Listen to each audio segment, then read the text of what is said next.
ที่ส่วนใหญ่ในพัฒนาเขาเรียกว่าพัฒนาปัญญาของคนนะคนจะมีความปัญญาเพราะความรอบรู้เนี่ยรู้กว้างรู้ก็เกิดขึ้นก็มีการพัฒนาให้มันดีขึ้นให้มันรู้ขึ้นเขาบอกปัญญาเนี่ยพัฒนามาคือจากอันที่หนึ่งคือสุตตมยปัญญาปัญญาเกิดจากการฟังอะไรฟังเนี่ยโดยมีผู้สอนก็ส่วนใหญ่มักจะเกิดขึ้นจากการเอ่อเรียนรู้มีผู้สอนอ่านตำรับตำราต่างๆรู้จักเรียนนะก็เรียกเป็นความรู้ที่เกิดขึ้นจากการรวบรวมข้อมูลต่างๆสุตตมยปัญญาเป็นเรื่องเบื้องต้นนะที่เราควรจะต้องศึกษาขึ้นมานะเขาบอกว่าเอ่อเป็นสิ่งสำคัญที่สุดเป็นเบื้องต้นสร้างศรัทธาให้ถูกต้องก็เริ่มจากตรงนี้สิก่อนนะสุตตมยปัญญารู้จักคนที่มีการศึกษาดีๆรู้เรียนรู้โลกกว้างขึ้นก็มีปัญญามากขึ้นนี่เรียกว่าปัญญาที่เรียกว่าเป็นปัญญาของการจำได้การจำได้หมายรู้ที่เกิดขึ้นมันเป็นการจำนะอันนี้มันจะเกิดขึ้นทีนี้สุตตมยปัญญาอีกตัวตามมาก็คืออ่าสุตตมยปัญญาแล้วก็จินตามยปัญญานะคำว่าจินตามยปัญญาเนี่ยปัญญาเกิดจากการคิดพิจารณาหาเหตุผลหรือฉลาดคิดอ่ะเราได้ฟังได้อะไรเรียนรู้อ่านหนังสือมาเยอะต่างๆถ้าเราไม่รู้จักพิจารณาหาเหตุผลคือมีการตรองเกิดขึ้นเราก็จะกลายเป็นว่าเอ่อแยกแยะอะไรไม่ออกรู้ไปหมดรู้แต่รู้จริงไม่จริงกับปนไม่หมดนะมันก็ไม่เกิดประโยชน์อะไรถ้าเรารู้แล้วแยกแยะเป็นเราก็เลือกอะไรที่ไม่ดีคัดทิ้งออกไปเอาดีมาเอาเป็นเขาเรียกเอาสักการและเหตุผลเกิดขึ้นไอ้ตัวนี้ที่ตัวสำคัญความมีเหตุมีผลนี่ก็เป็นตัวเชื่อมให้เกิดอะไรขึ้นก็เกิดศรัทธาที่ถูกต้องศรัทธาธรรมตัวนี้คือภาษาบาลีเขียนว่าสอเสือเมนากาศทอททอทหารทอทงสระอาศรัทธาความเชื่อที่มีเหตุผลคนทุกคนเนี่ยถ้ารู้จักคิดพิจารณารับรู้ต่างๆแล้วเนี่ยก็มาใช้มาดูที่คิดไข้ครวนดูที่มันถูกต้องมากไหมก็เป็นการหาเหตุหาผลนั่นแหละที่เรื่องของการคิดเหล่านี้มันคิดมันก็ได้แค่เบื้องต้นก็คือเขาดังศรัทธาเบื้องต้นมันยังไม่บางอย่างเนี่ยเขาเรียกการคิดหรือการคิดอย่างเดียวแล้วบางคนก็มาเข้าสู่การสนทนาแลกเปลี่ยนความรู้สึกนึกคิดกันก็แน่นอนก็เป็นช่วยกันคิดหลายๆคนคิดพิจารณาต่างๆก็กลายเป็นเสวนากันหรือสนทนากันมันก็ช่วยกันคิดแต่คิดเหล่านี้การคิดเนี่ยมันก็เกิดแค่ระดับที่เรียกว่าจินตามยปัญญาทำให้จินตามยปัญญาดีบางคนคิดคนเดียวก็ไม่มีใครคิดด้วยก็พยายามต้องมาคุยกันหาสิ่งที่ถูกต้องเพราะว่ามันมีเรื่องราวต่างๆแต่ทั้งหมดนั้นไม่ว่าสุตตมยปัญญาจินตามยปัญญาแล้วเนี่ยแน่นอนเป็นการเขาเรียกว่าการปัญญาที่เกิดขึ้นจากการฟังและการคิดขึ้นมาเท่านั้นนะมันก็ได้ปัญญาระดับหนึ่งแต่ตัวสำคัญที่สุดก็คือว่าตัวที่เขาเรียกว่าปัญญาที่เกิดขึ้นจากการภาวนามยปัญญาปัญญาเกิดจากการลงมือทำนี่แหละลงมือกระทำต่างๆในการทำให้เกิดขึ้นมานะเราคิดแล้วอะไรแล้วเนี่ยเราก็ได้แค่คิดก็ไม่เกิดอะไรขึ้นเพราะว่ามันไม่ได้สู่ความเป็นจริงเหตุผลที่ส่วนใหญ่มักจะอ้างตำรับตำราต่างๆอ้างทฤษฎีต่างๆที่ดีนู่นที่ดีนี้แต่มันก็เป็นเรื่องของเขาเรียกว่าเป็นความรู้ที่คนอื่นเขาถ่ายทอดกันมามันจริงหรือไม่ล่ะมันจริงหรือไม่ก็ต้องมาการก็เรียกว่ามาทบทวนกันปกติคนจะหาปัญญาพวกของภาวนามยปัญญาเนี่ยอาจจะไม่ใช่ภาวนาจินตามยปัญญากับคนคิดต่างๆคิดนู่นคิดนี่รวบรวมเขาเรียกว่าเหมือนคนที่ทบทวนเอกสารเขาเรียกทบทวนเอกสารมีใครพูดเรื่องนี้บ้างอะไรบ้างเรื่องอะไรที่นี่มีใครพูดอย่างไรค้นคว้ามาคนนู้นพูดอย่างนี้คนนี้พูดอย่างนั้นเรื่องของปัญญาแปลว่าอย่างนี้ก็คิดกันมา นี่บางคนบอกคิดกันเนี่ยมันมันก็ได้แต่คิดมีทฤษฎีนู่นทฤษฎีนี้มาเดี๋ยวนี้คนก็เรียนระดับสูงๆเขาก็มักจะใช้วิธีการคิดเหล่านี้เอาความคิดอื่นมาก็เขียนเป็นทฤษฎีนู่นทฤษฎีนี้ขึ้นมามากมายทีเดียวมันก็ไม่ได้ประจักษ์แจ้งอย่างชัดเจนเพราะว่าคนทุกคนคิดมาแล้วปฏิบัติมาแล้วได้ผลอย่างนั้นแต่ตัวเจ้าของเองไม่ได้ทำไม่ได้ลงมือทำมันก็เกิดความเขาเรียกมีความรู้ที่เกิดขึ้นจากการนำความรู้ของอื่นมาใช้มันไม่ได้เกิดขึ้นกับตัวเองนี่ภาวนามยปัญญาปัญญาที่เกิดขึ้นจากการฝึกอบรมจิตใจของเราเนี่ยแล้วลงมือทำเนี่ยมันสอนเราสอนตัวเองคือทำเป็นคือปกติมันคิดแล้วเนี่ยสองตัวแรกคือสุตตมยปัญญาจินตมันคิดแล้วไม่ได้ถึงแต่เราลงมือทำเองมันกระจ่างแจ้งเห็นชัดเจนเหมือนกับเราอยากรู้ว่ารสมะนาวเป็นอย่างไรเราก็ชิมกินมันเลยด้วยตัวเราเองมันเป็นอย่างนี้แต่คำอธิบายต่างๆมันพูดได้ยากคนอื่นพูดอย่างนี้มันก็ได้นะแต่เราทำปฏิบัติเองเข้าใจเองมันเกิดขึ้นตัวนี้เป็นความเข้าใจเขาเรียกว่าเป็นส่วนสำคัญที่สุดนะเราทุกคนต้องพยายามฝึกให้เรื่องของภาวนามยปัญญาเกิดขึ้นในตัวเองก็คือการสร้างเข้าใจนั่นเองเนี่ยเข้าใจเนี่ยมันสำคัญมันลึกเข้าไปอีกเดี๋ยวนี้คนทุกส่วนมากชอบที่จะศึกษาเรียนรู้จากแนวคิดคนอื่นการกระทำคนอื่นที่เขาเขียนทฤษฎีต่างๆมาแล้วก็ตัวเองก็มาทบทวนแยกแยะแล้วก็สร้างทฤษฎีใหม่ขึ้นมามันเป็นเรื่องของการคิดนะแต่ลงมือทำเนี่ยมันสำคัญมากก็ต้องบอกว่ายุคของคนที่จะเข้าใจหลักการนะถูกต้องก็คือลงมือทำนะเหมือนที่เขาเรียกว่าปริยัติปฏิบัตินะปฏิเวทนะทีนี้คนส่วนใหญ่ก็ชอบปริยัตินั่นแหละนะแต่ปฏิบัติไม่ก็ทำกันมันก็ไม่เข้าถึงศาสนาที่สอนไว้ต้องปฏิบัติบางอย่างมันคือไม่สามารถจะเขียนไว้ในปริยัติได้หมดสิ้น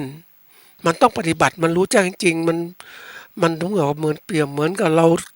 กินมะนาวรสเปรี้ยวอย่างไรเป็นอย่างไรเนี่ยอันไหนมะนาวคือรสเปรี้ยวจากส้มมะนาวแล้วก็ผลไม้เปรี้ยวต่างๆมันก็แตกต่างกันไปแต่มันมีความเปรี้ยวนี่แหละแต่เปรี้ยวระดับไหนล่ะถ้าเราเคยชิมก็จะรู้หัวข้อนี้ที่พูดมาเรื่องของหรือว่าเรื่องของการสร้างความเข้าใจที่ถูกต้องก็ตรงที่ว่าหลักการคือภาวนามยปัญญาที่เราต้องมาใช้เพราะว่าเดี๋ยวนี้โลกปัจจุบันเนี่ยมันมีความรู้มากมายทีเดียวที่เขาถ่ายทอดกันมาเชื่อกันมาต่างๆมากมายมีเหตุมีผลประกอบอีกต่างหากนะก็เขียนทฤษฎีต่างๆมันมันทำให้คนมันถ้าคนไม่รู้เนี่ยท่านผู้ฟังก็จะถูกเขาหลอกได้ง่ายเพราะว่าเขาเขียนหลักการต่างๆมันดูดีดูอะไรแหมมันน่าเชื่อถือมันน่าอะไรต่างๆนะทำแล้วมันได้ผลอย่างงู้นอย่างนี้เขาเล่าสืบต่อกันมามันไม่มีคนที่ทำจริงจังนะท่านผู้ฟังแล้วก็หลอกกันเป็นแถวแล้วทุกคนก็เวลาเขาเรียกว่าทำไงคนเชื่อถือมันมีหลักนะ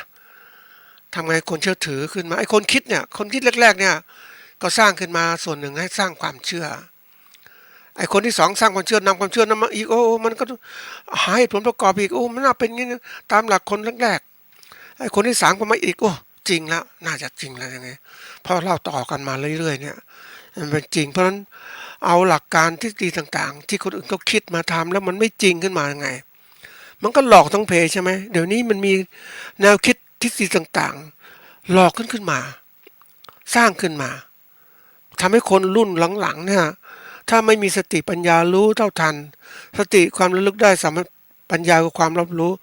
ให้มันตามเท่าทันอารมณ์ที่มันปรุงแต่งที่เขาหลอกเขาเชื่อเราก็จะหลงไปกับเขาหลงไปกับเขาก็เลยไม่ค้นหาความจริงเขาหลอกเขาบอกทำอะไรก็ทำตามเขาแล้วได้ผลอย่างนี้เหมือนก็อันนี้ที่มาพูดเนี่ยมันเป็นหลักการที่เขาทำกันมาอย่างสมมุติว่าเขาบอกว่า มาทำธุรกิจเนี่ยตัวอย่างเนาะก็ไปเจอเกษตรกรผู้ปลูกเขาเรียกว่าอยู่ระยองก็เห็นพักพวกคือแกทำอาชีพอื่นมาแล้วอะก็เบื่อเพราะว่ารายได้มันก็น้อยต่างๆต้องจ้างแรงงานทำไม่ไหวละก็เริ่มมาทำการสวนเกษตรก็มาทำสวนกระท้อนเห็นกระท้อนมันดีราคาดีนะก็คนอื่นก็พูดว่าทำกระท้อนดีมันดีงู้นอย่างนี้โอ้ลูกใหญ่ๆอย่างนี้โอ้ย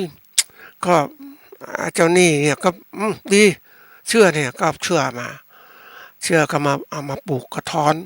มันปลูกหลายปีเหมือนกันกว่าจะได้ผลนี่ไม่ได้ผลจริงๆนะท่านผู้ฟังปลูกไปละ3-4 ปีก็ได้ผลขายกระท้อนดีมากงู้นอย่างนี้นะก็โอ้รายได้ดีก็ภูมิภูมิใจในสิ่งตัวเองเชื่อเข้ามาทีนี้ปีที่2ที่3ก็เริ่มมีกระท้อนมีปัญหาแล้วมีพวกหนอนแมลงวันเจาะเข้าไปแล้วไปเป็นไงไม่ดีละขายได้ไม่ดีละก็เปลี่ยนใหม่มาอีกมาปลูกอะไรปลูกมะปรางอีกเอาไปอีกนะโดนนู่นโดนนี่ต้องลงทุนทำโอ้ยคือคนที่ไม่ศึกษาที่จริงนะคือก็จะเป็นอย่างเนี้ยหลงผิดที่คนอื่นก็บอกเขาบอกไม่หมดนะบอกไม่หมดว่ามันเป็นอย่างนู้นอย่างนี้เขาไม่ได้บอกเงื่อนไขเหมือนคนที่เกษตรกรผู้ปลูกยางพาราภาคเหนือเนี่ยนะหลงไปเขาปลูกเงินดีงุ่นดีงี้คือเราได้จะฟังแล้วก็มันฟังมาก็เห็นมันดีก็ปลูกเลยสิใช่ไหมแล้วก็ไม่ได้ศึกษารายละเอียดต่างๆเนี่ยก็เป็นการที่ว่ายกตัวอย่างว่าสุตตามยปัญญาจินตามยปัญญาคิดว่าดีแล้วอะไรแล้วแต่ว่ามันไม่ได้ลงมือปฏิบัติไม่มีความรู้ที่ถูกต้องมามันก็เลยถูกหลอกจริงๆเราแล้วเนี่ยท่านผู้ฟังเราจะทำอะไรแล้วแต่บางทีมันอย่างที่บอกว่าเราต้องมีการสร้างความเข้าใจคือคนเนี่ยชอบที่จะศึกษาโดยมีผู้สอนชอบศึกษามากศึกษาตำรับตำราศึกษาจากผู้บอกนู่นนี่ใจไม่หมดเลยทีนี้ไม่ได้ลงมือปฏิบัตินะนั้นก็ไม่ลงมือปฏิบัติก็ไม่เกิดความเข้าใจไม่เกิดการเรียนรู้คือบอกศึกษาการเรียนรู้เคยพูดหลายๆครั้งเนี่ยก็เพราะว่าอะไรก็อยากให้ทุกคนได้เรียนรู้ศึกษาด้วยเรียนรู้ด้วยไม่ศึกษาไปตลอดจนก็ไม่มีการเรียนรู้เลยไม่ได้ต้องเรียนรู้คือการทดลองเอาความรู้เหล่านั้นมาท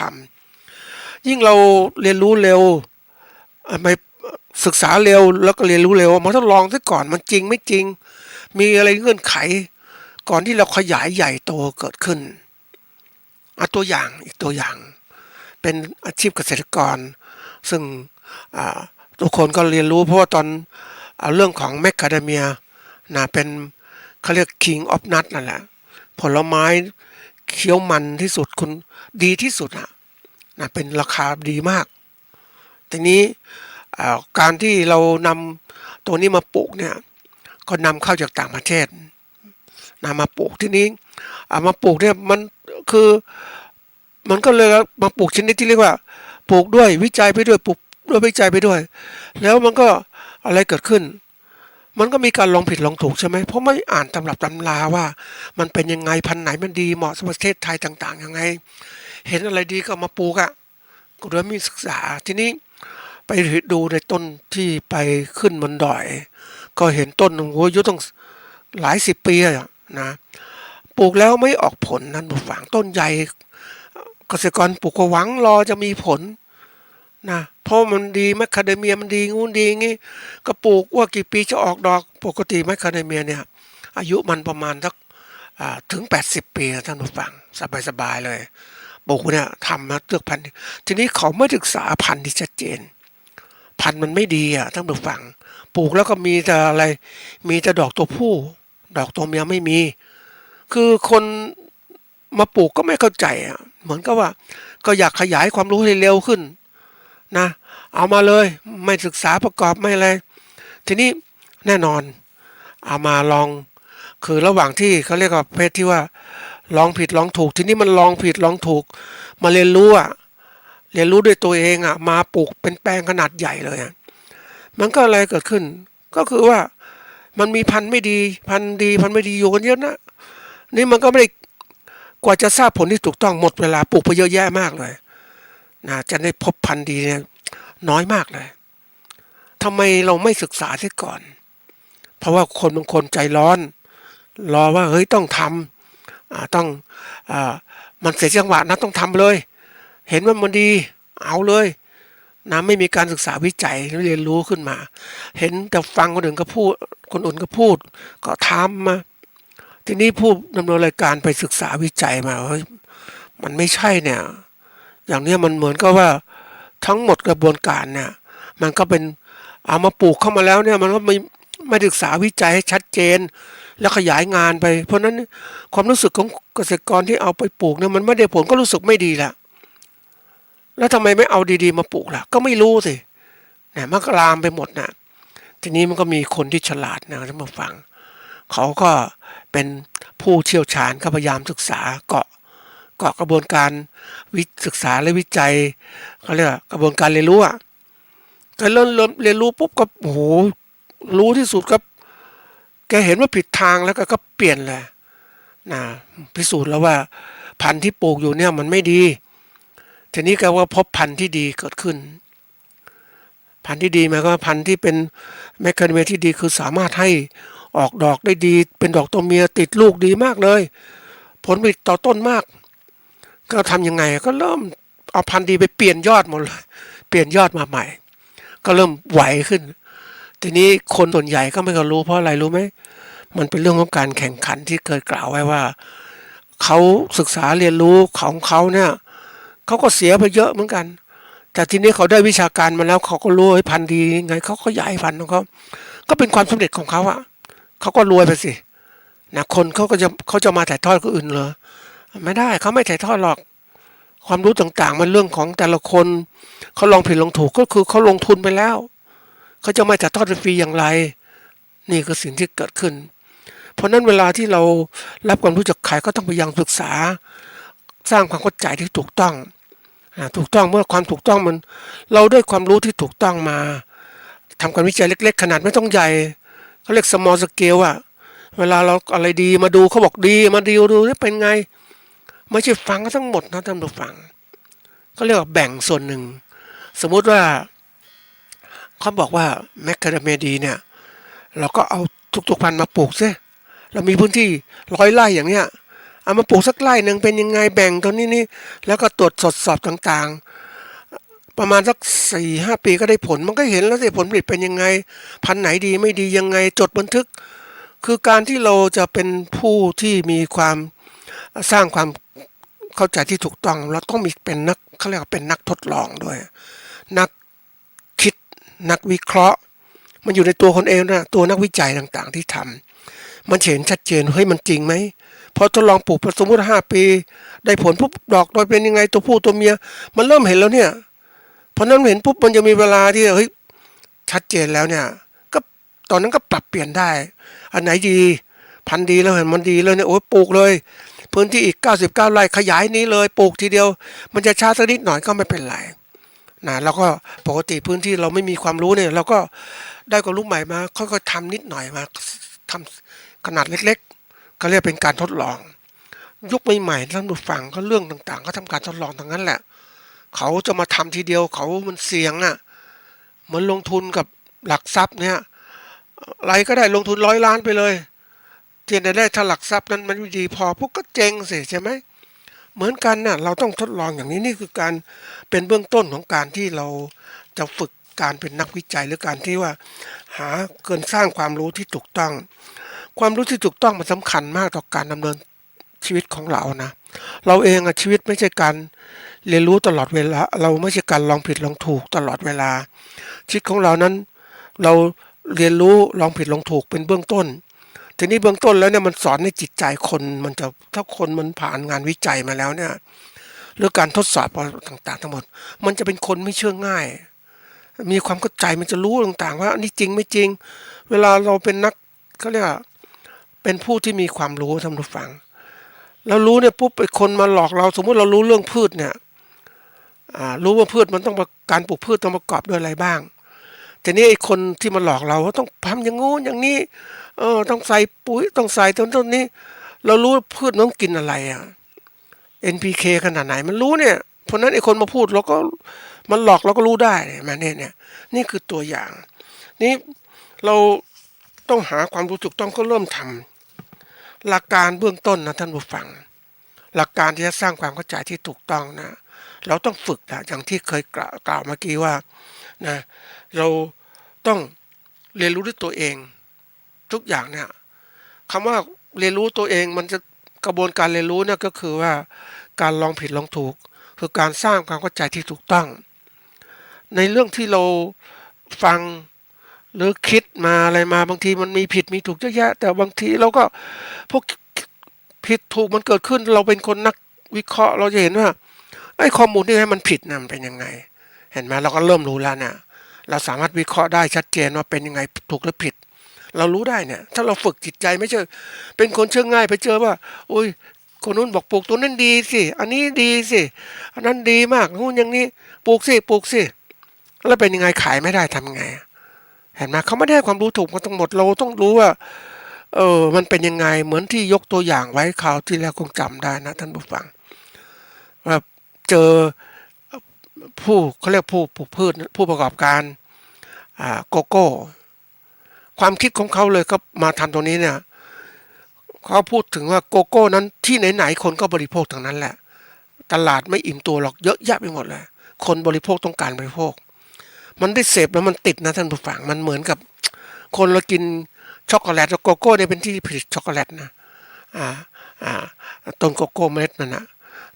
ผลิตช็อกโกแลตแล้วคนก็กินช็อกโกแลตที่ไหนก็กินหมดไปเจอวันก่อนนะช็อกโกแลตราคาแพงมากเลยมาจากฮอกไกโดนะโอ้ยกล่อง500 กว่าบาทท่านผู้ฟังประมาณสักกล่องหนาประมาณสัก6 นิ้วคูณ5 นิ้วท่านผู้ฟังพื้นที่เท่านั้นหนานิดเดียวเอง500 กว่าบาทชิ้นหนึ่งแล้วประมาณ22-25 บาทนะท่านผู้ฟังแต่คนก็ยังกินมันกินแล้วมันอิ่มมันเหมือนก็ได้กินอะไรที่มันสร้างความสุขในจิตใจคนได้สุขจากการเสพมันพูดยากนะแต่เขาตรงนั้นเขาเลยขายแพงทีนี้ไอ้คนนี้มันคิดถึงว่าจะปลูกโกโก้นะขยายธุรกิจทำช็อกโกแลตยังไงมองกระบวนการทั้งหมดเลยมองทุกอย่างเนี่ยมันต้องทำให้เขาเนี่ยเขาเรียกว่าเป็นผู้ประกอบการที่เก่งแล้วทุกขั้นตอนเขาก็ทดลองไปเรื่อยสร้างเข้าใจทั้งหมดเลยไม่ใช่ว่าเห็นอะไรดีก็ปลูกไปเรื่อยอย่างนี้ไม่ได้อันนี้ทีนี้ที่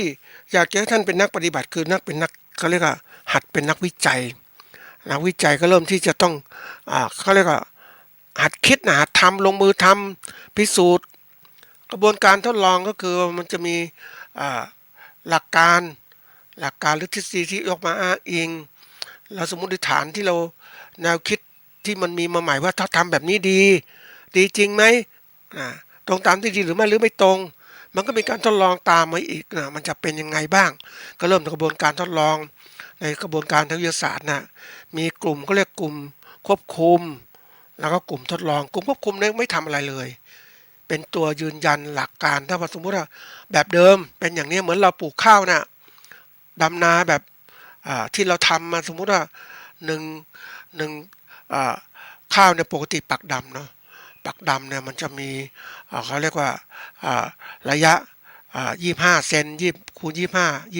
25แต่ทีนี้มันมีการพูดถึงว่าเฮ้ยถ้าปักดำถี่เป็นยังไงเป็น20 คูณ 20ได้ไหมอันไหนดีกว่ากันล่ะ20 คูณ 20มันต้องใช้เวลาดำเยอะมากขึ้นใช่ไหมเราก็ทดลองสิเป็นยังไงก็พิสูจน์มันชัดเจนแบ่งพื้นที่นาเป็นแปลงเล็กแปลงละ1 งานทดลองดูได้เป็นยังไง1 งานเนี่ยทำแบบเดิมอีก1 งานทำแบบใหม่ทดลองดูเป็นยังไงให้มันโตขึ้นแล้วเป็นไงต้นมากไหมอย่างตัวอย่างของเวียดนามทำไมเขาทำข้าวได้เยอะเขาว่าเขาปลูกถี่ขึ้นนะมันต้องผลผลิตต่อไร่สูงแต่เราปลูกห่างเพราะว่าอย่างที่บอกเราไปจ้างเขาดำนาคนดำนาก็ดำห่างมันดำได้มากกว่าแป๊บเดียวก็ได้งานหนึ่งแล้วแต่ถ้าดำทีปุ๊บมันทำงานมากนะอันนี้เป็นเรื่องที่แบบผลทดลองไงท่านผู้ฟังถ้าคนหัดทดลองเนี่ยผลนี้ปุ๊บเมื่อปลูกไปแล้วเนี่ยข้าวเติบโตแล้วผลผลิตข้าวได้1 งานแบบเดิม แล้ว1 งานกับกลุ่มควบคุมเขาได้เท่าไรปริมาณผลิตเท่าไรก็เปรียบเทียบแล้วเพราะนั้นก็เห็นผลชัดเจนนี่ทำอย่างเขาเรียกว่าไม่มีตัวเขาเรียกว่ามีต้องเป็นค่าเฉลี่ยปกติจะมีเขาเรียกทำซ้ำแต่แบ่งกลุ่มสมมุติง่ายๆ3ซ้ำก็คือประเภทที่ว่ากลุ่มควบคุมมีอยู่3แปลง3งานนะกลุ่มทดลองก็มี3งาน3แปลงเหมือนกันนะอันนี้มันจะเก็บเทียบหาผลิตเฉลี่ยออกมาเปรียบเทียบสถิติมาก็จะออกว่าเฮ้ยมันแตกต่างกันจริงไหมใช้ F-test มาทดสอบดูเป็นยังไงมันเห็นชัดเจนนะท่านฟังคนเราฝึกเป็นนักวิจัยมันจะเห็นชัดเจนแบบนี้เพราะนั้น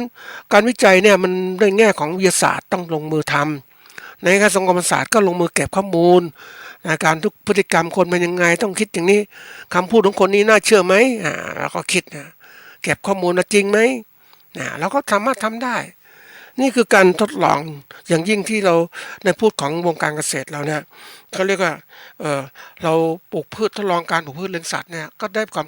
คิดใหม่ๆแล้วก็ต่อยอดแล้วเราเคยทำปุ๊บเนี่ยต่อไปใครมาบอกยังไงมันก็จะไข้ครวญก็คือมันจริงไหมเหมือนไอ้คนนี้บอกว่าปลูกสิใช้ปุ๋ยตัวนี้ดีเราเองเคยใช้มาแล้วเนี่ยมันจริงไหมมาลองดู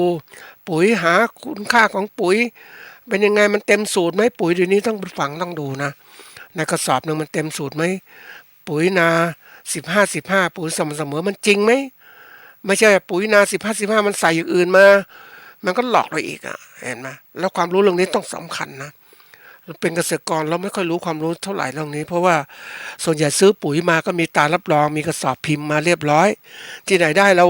ถามว่าปุ๋ยตรงตามนั้นก็มีตาประกันว่าจริงๆอย่างนี้แต่ถามว่าจริงไหมแล้วใครควบคุมเวลาปุ๋ยมันออกจากโรงงานเป็นยังไงมีการตรวจสอบไหมนี่ต้องเป็นแบบจิตวิญญาณต้องการเป็นนักวิทยาศาสตร์จะได้ไม่เชื่อคนอื่นก็หลอกได้ง่ายนะเดี๋ยวนี้มันก็มีการหลอกลวงเยอะแยะยาตัวนี้เป็นยังไงฉีดไปแล้วเป็นยังไงเนี่ยบางคนบอกว่าปุ๋ยยาฆ่าแมลงยาฆ่ายาตัวเนี้ยฉีดเป็นต้นพืชแล้วทำให้ดอกมันกลับดอกเพศของดอกกลับกันไปจากดอกตัวผู้เป็นดอกตัวเมียอย่างเงี้ยมันโฆษณากันเกินจริงไปนะผู้ฟังแล้วเราก็หลงไปเนี่ยเพราะนั้นวันเนี้ยทำไมเกษตรกรถึงจะมีรายได้ต่ำเพราะถูกเขาให้ความรู้ที่ไม่ถูกต้องไปเยอะมากถูกให้ก็บอกว่าคนอื่นบอกก็จะเป็นเกษตรกรที่ดีงู้นดีงี้ทำสิอย่างนั้นมีสุขสบายใจนะไม่ต้องไปทำอะไรต่างๆสบายเป็นอาชีพชาวนาเกษตรกรดีงู้นนี่มันก็เรื่องของการพูดคุยแต่ความจริงแล้วเรารู้ไหมว่าทำไปแล้วเนี่ยกำไรเกิดขึ้นมากเท่าไหร่ไม่มีใครมากล้าบอกอยู่ได้ไหมไม่มีใครมากล้าพูดไม่มีใครรับรองทุกคนมาบอกดีถามว่าเฮ้ยจริงๆแล้วเนี่ยเราทำแล้วมันดีจริงได้กำไรจริงไหมทำแล้วขายไม่ได้ท่านผู้ฟังเหมือนทำเกษตรอินทรีย์เนี่ยขายไม่ได้อย่างเงี้ยทำไงนี่เป็นเรื่องของธุรกิจแล้วนะท่านผู้ฟังอันนี้ที่ต้นคิดต้นแบบของการทำเพราะนั้นเกษตรกรต้องหัดทดลองปลูกพืชนะใครอยากเข้าใจเรื่องนี้ก็ต้องทำเองทดลองดูเองแล้วก็ต้องทดลองเปรียบเทียบอย่างมีพันธุ์พืชใหม่ก็หาการเปรียบเทียบขึ้นมาพันธุ์พืชใหม่ดีกับพันธุ์พืชเก่าไหมนะแล้วก็คิดทดลองเองนะอันที่สองเนี่ยทดลองกับทำธุรกิจเราต้องต่อยอดนะท่านผู้ฟังวันนี้เราจะเป็นนักธุรกิจแล้วเราไม่เป็นนักเกษตรเป็นเกษตรกรละเกษตรกรก็แน่นอนปลูกพืชเลี้ยงสัตว์อยู่เท่านั้นแหละทำมาขาดทุนก็มีอะไรก็มีไม่ได้เดี๋ยวนี้ต้องเปลี่ยนไปว่าต้องเป็นนักธุรกิจด้วยดูแล้วมีต้นทุนหัดคิดต้นทุนยังไงลงทุนเท่าไหร่เป็นยังไงบ้างค่าน้ำค่าปุ๋ยค่ายาค่าแมลงค่าแรงงานทุกอย่างต้องคิดละเอียดแล้วเสร็จแล้วรายได้มันขายเกิดขึ้นผลผลิตมันเกิดขึ้นแล้วขายได้เท่าไหร่ราคาเท่าไหร่อันนี้เราคิดละจะทำแล้วมีกำไรไหมเนี่ยเราคิดลองทดลองปีนก็ได้กำไรหรือเปล่าดูแล้วเมื่อได้กำไรหรือขาดทุนมานั่งดูว่ามันเป็นอะไรมันทำไมถึงขาดทุนทำไมถึงได้กำไรมันตัวปัจจัยตัวไหนที่ทำให้ดียิ่งตอนนี้ไม่ค่อยมีกำไรแล้วอะไรรู้ไหมค่าน้ำมันแพงขึ้นค่าไฟฟ้าแพงขึ้นนะค่าอาหารค่าแรงงานแพงขึ้นขายราคาขายสินค้าเกษตรก็เท่าเดิมหรือเพิ่มนิดหน่อยเองบางอย่างก็ไม่สูงอีกแล้วยิ่งเขาอ้างว่าเศรษฐกิจอย่างนี้ไม่ดีเขาจะซื้อสินค้าเพิ่มก็ไม่ได้เพราะค้าให้ราคาต่ำอย่างเงี้ยเท่าเดิมมันจะไปกันไหวมันไปไม่ไหวท่านผู้ฟัง เพราะนั้นถ้าเราคิดนักธุรกิจต้องหัดคิดอย่างนี้ถึงจะทำให้เกิดการตัดสินใจที่ดีงามขึ้นเราจะมองว่าเฮ้ยเป็นยังไงเพราะเราลงมือทำเราเห็นชัดเจนใครมาบอกให้เชื่อทำนู่นทำนี่เป็นโอท็อปสิเป็น SME สิเราตัวเราเองเรานั่งคำนวณดูเราทดลองเป็นได้ไหมทำขนาดเล็กก่อนทดลองก็ไปไหวไหมเราศึกษาข้อมูลทางสมมุติเราเป็น SME เนี่ยศึกษาข้อมูลของผู้ประกอบการขนาดเล็กคนอื่นเขาทำเป็นอย่างไรแล้วลองทำเล็กๆดูสิทำแล้วเนี่ยจะขายใครตลาดอยู่ที่ไหนนะเราคิดทำทดลองล่วงหน้าก่อนลองทำขายเล็กๆก่อนไม่เป็นไรมันลองผิดลองถูกได้เพราะเราขณะที่เราเคยเป็นอาชีพเกษตรของเราหรือเป็นผู้การขนาดเล็กเราผลิตสินค้าเกษตรขายพ่อค้าก็ทำไปแล้วเราเริ่มเป็นนักธุรกิจแล้วก็เริ่มว่าเฮ้ยต้องขายเองว่าหาตลาดที่ไหนบ้างที่ไหนไม่ดีก็เริ่มทำขายบ้างนะมันจะทำให้เรารู้สึกว่าเฮ้ยมีการเขาเรียกว่าฉลาดมากขึ้นแล้วมันเป็นบทเรียนของเรานะบทเรียนที่สอนตัวเองให้เป็นผู้ที่ชาญฉลาดการเป็นนักเขาเรียกว่าถ้าเราเป็นเศรษฐีเนี่ยมันต้องคิดอย่างนี้ไม่ใช่เราจะทำเป็น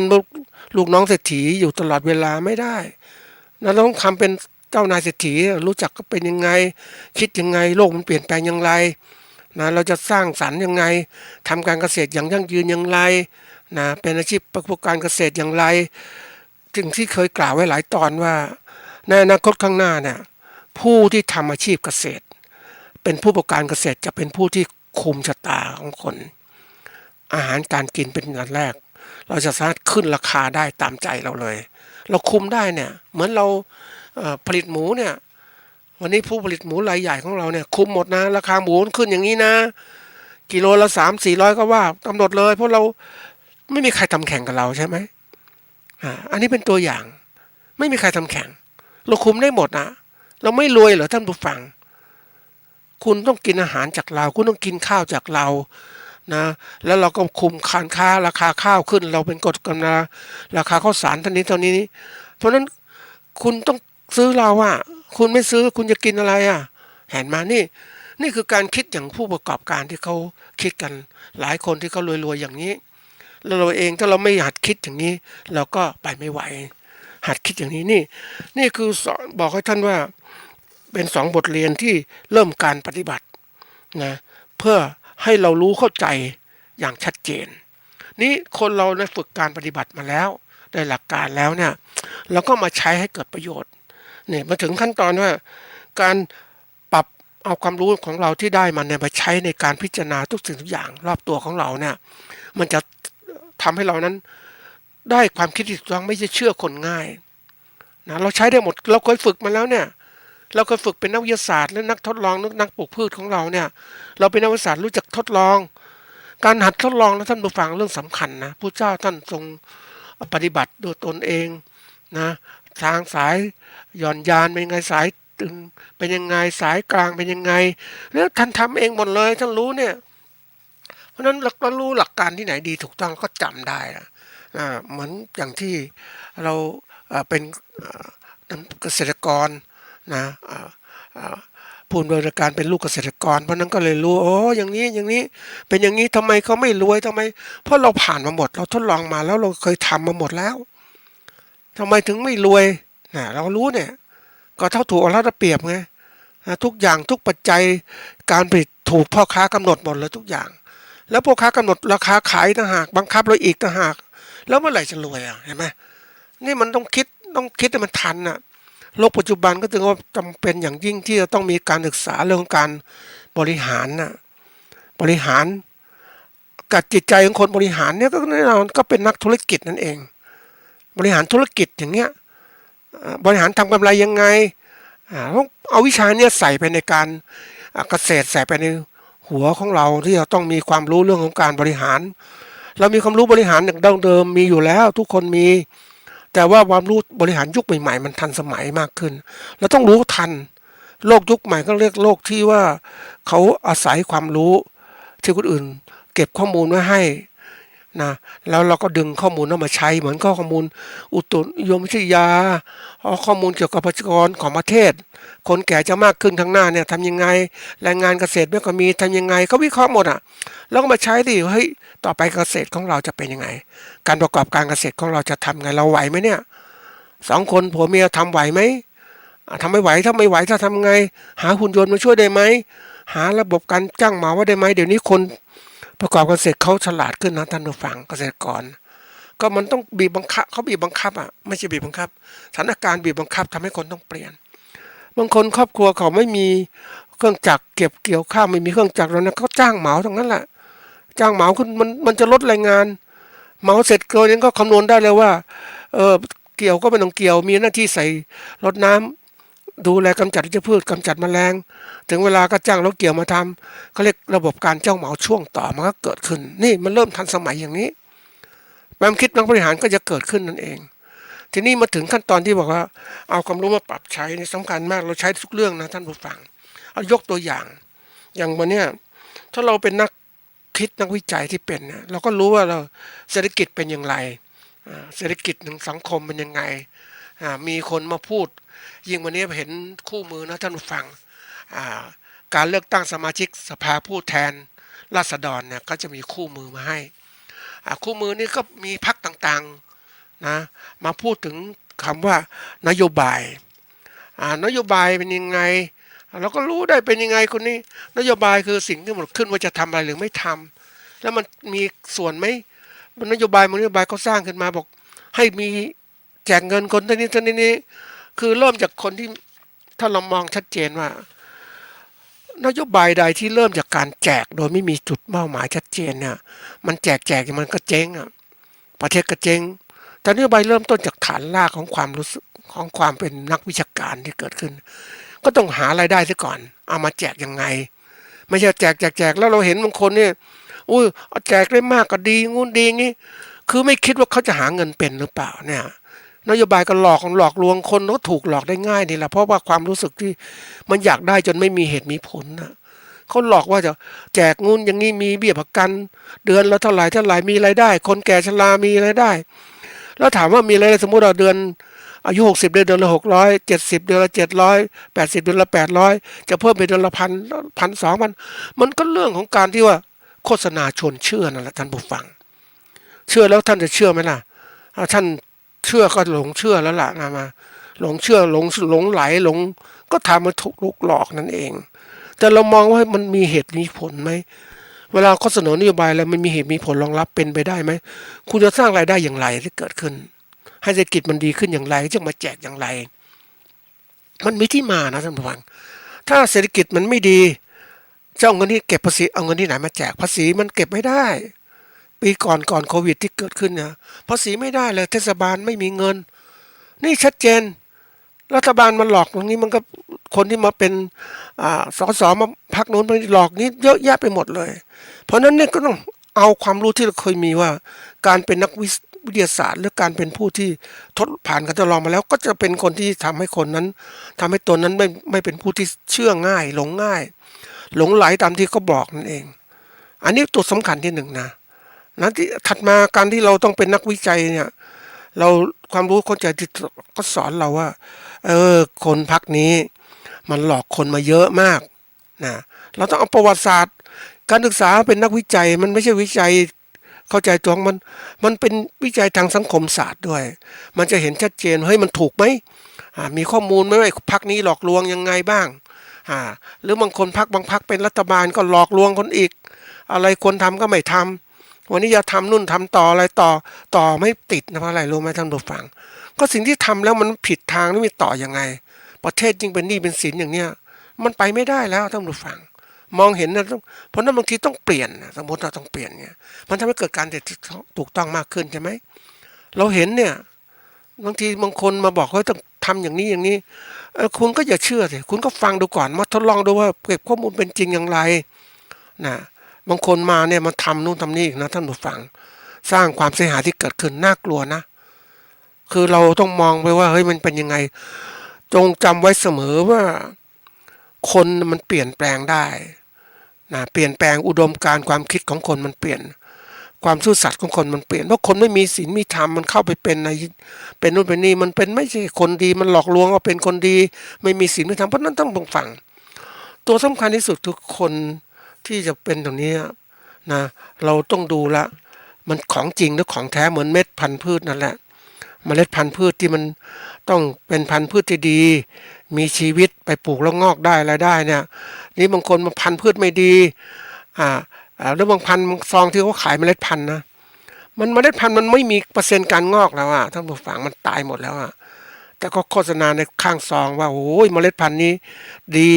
ให้ฝักยาวเป็นพริกง่ายๆพริกโอ้งามมากพริกดกพริกอะไรต่างๆแล้วเนี่ยก็เลยคนหลงเชื่อนั่นเองถ้าถามว่าเฮ้ยมาหลงเชื่อไปแล้วมันดูซื้อมาแล้วเนี่ยมันตราเนี่ยมันซองเนี่ย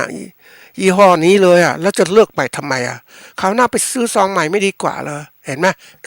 เราต้องหัดจำอ่ะไอ้ความคิดอย่างนี้มันเรื่องของการเก็บข้อมูลนั่นเองการที่เราจะเป็นคนที่เข้าใจต่างๆได้ต้องรู้จักเก็บข้อมูลเอามาวิเคราะห์มาศึกษาเอามาประยุกต์ใช้นี่แหละคือความเข้าใจถูกต้องเพราะว่ามันเชื่อมโยงกับการประกอบการเกษตรของเราการเกษตรของเราอยู่รอดได้ต้องมีคนที่